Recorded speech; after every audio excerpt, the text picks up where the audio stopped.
So చాలామంది ఇప్పుడు 2026 September intake యూకేకి రావచ్చా లేదా అని చెప్పి అడుగుతున్నారు. సో వాళ్ళందరికీ నేను అడ్వైస్ చేసేది ఏం లేదు. ఒకసారి రీసెర్చ్ చేయండి. ఫస్ట్ థింగ్ ఏ కంట్రీకి వెళ్ళాలనుకుంటున్నారు, ఎందుకు యూకేకి రావచ్చా లేదా.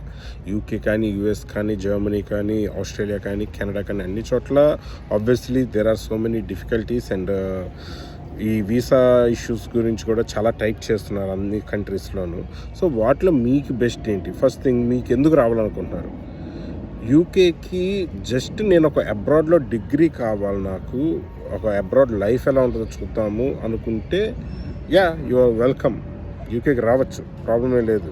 కానీ ఎందుకంటే ఆఫ్టర్ దట్ జాబ్ వస్తుంది లేదు అన్నది నాట్ ఈవెన్ 50-50 నౌ, 80-20% అయిపోయింది. చాలా వరకు maybe 10-20% are able to get. ఎందుకంటే పిహెచ్డబ్ల్యూ అని ఒకటి ఉంటుంది, కానీ అది ఇప్పుడు 1.5 year చేసేస్తున్నాడు. ఆ 1.5 year కోసమే ఇప్పుడు 2 years ఉన్నప్పుడే కంపెనీస్ చాలా తక్కువ జాబ్స్ ఇవ్వటం కానీ వాటి స్పాన్సర్షిప్ చేయటం కానీ ఒకటి.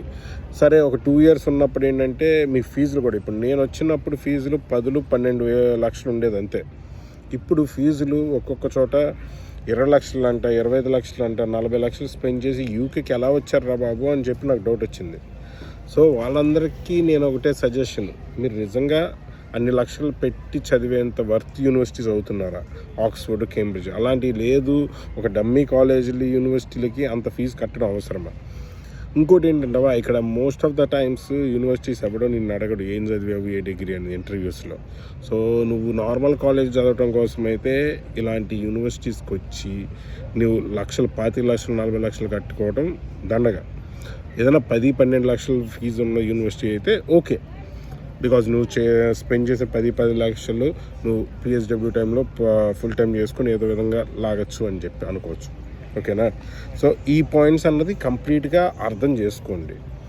ఇప్పుడు యూఎస్లో అంటారా, యూఎస్లో లాగా మనకి కన్సల్టెన్సీ నుండి జాబులు ఇచ్చేవి, కూర్చొని ట్రైనింగ్ ఇచ్చేవి ఇలాంటివి ఉండవు ఇక్కడ. ఓకేనా? ఇక్కడ అంతసేపు ఎవరికాడి మిమ్మల్ని గ్యాంబుల్ చేసేద్దాం, మోసం చేసేద్దాం, ఇవే ఎక్కువ ఉంటాయి, కానీ ఇలాంటివి ఉండవు ఇక్కడ. ఎవడైనా ఏమైనా ఉన్నాయి అది చేస్తాం ఇచ్చేస్తామంటే ఓకే, నిజంగా నువ్వు తెప్పించగలవా, వచ్చి జాబ్ కొట్టాక తీసుకో అని చెప్పు. అప్పుడు ఎవడ రాడు ట్రైనింగ్ ఇస్తామని. So this is the scenarios. ఇక్కడ జాబ్ తీసుకోవడం అనేది కష్టం. ఓకే, ఆ 10-20% మాత్రమే there is a chance of getting. So let's wait. నా సజెషన్ అయితే, నేను రావద్దని చెప్పను, నువ్వు రా, యూకేకి రా. ఎప్పుడు వస్తావు? జస్ట్ ఊరినే ఒకసారి కంట్రీ చూసి వెళ్దాం, ఒక కపుల్ ఆఫ్ ఇయర్స్ ఉండి ఎక్స్పీరియన్స్ అవుదాం అనుకుంటే రా. ఓకేనా? అలా కాదు, నాకు ఇది ఉంది, నేను ఇన్ని ఇయర్స్ ఉందా అనుకుంటున్నాను అది ఇది అంటే కొన్ని రోజులు ఆగండి. ప్రస్తుతానికైతే situations are not going that great. That is my personal opinion.